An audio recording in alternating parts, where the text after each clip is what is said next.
जय सोमनाथ, वंदे मातरम, भारत माता की जय। मानसी परमार, विद्यार्थी परिषदનો કાર્યકર્તા, યુવા મોરચામાં કામ કર્યું, ગ્રેજ્યુએશન નિર્મલ ઇન્સ્ટિટ્યૂટ ઓફ ટેકનોલોજીમાં કરેલું, LLB પૂરું કર્યું, LLM કરું છું અને બૂથમાં કામ કરતા કરતા યુવા મોરચાની જવાબદારી લેતા લેતા જિલ્લાના યુવા મોરચાના ઉપાધ્યક્ષ તરીકે પણ કામ કર્યું, પ્રદેશમાં યુવા મોરચાના ઉપાધ્યક્ષ તરીકે પણ કામ કર્યું, જિલ્લા પંચાયતના સભ્ય તરીકે પણ હું રહી ચૂક્યો છું। ભારતીય જનતા પાર્ટીએ મને ગીર સોમનાથ જિલ્લાના મહામંત્રી તરીકે પણ જવાબદારી આપેલી, 2020માં જિલ્લાના અધ્યક્ષ તરીકે પણ મને જવાબદારી મળેલી અને પાર્ટી દ્વારા 2022માં મને વિધાનસભા સોમનાથ ઉપરથી લડવાનો મોકો પણ મળ્યો। સોમનાથના દરિયાકાંઠાથી આવેલા એક સામાન્ય નાના ગામમાંથી, કાજલી ગામમાંથી આવેલા એક કાર્યકર્તાને પાર્ટી આજે રાજ્યસભાના સાંસદ તરીકે, ઉમેદવાર તરીકે મને ઘોષિત કર્યો છે।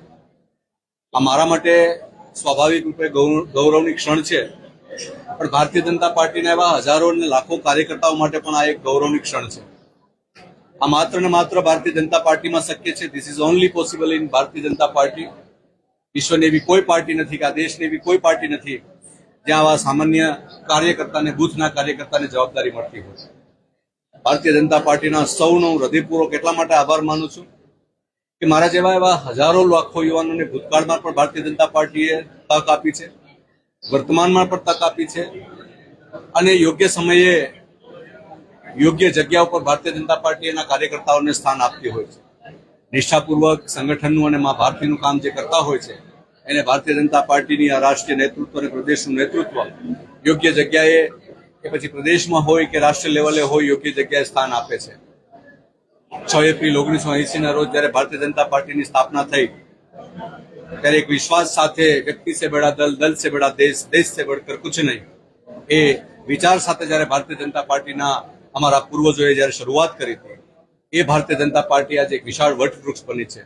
મને ગર્વ છે કે હું ભારતીય જનતા પાર્ટીનો કાર્યકર્તા છું, મને ગર્વ છે કે હું ભારતીય જનતા પાર્ટીમાં કામ કરું છું અને આગામી દિવસોમાં પણ સંગઠનમાં પણ જ્યાં જ્યાં જવાબદારી મળશે અને કદાચ કોઈ જવાબદારી ન મળે તો ભારતીય જનતા પાર્ટીનો કાર્યકર્તા કાયમી રહે છે।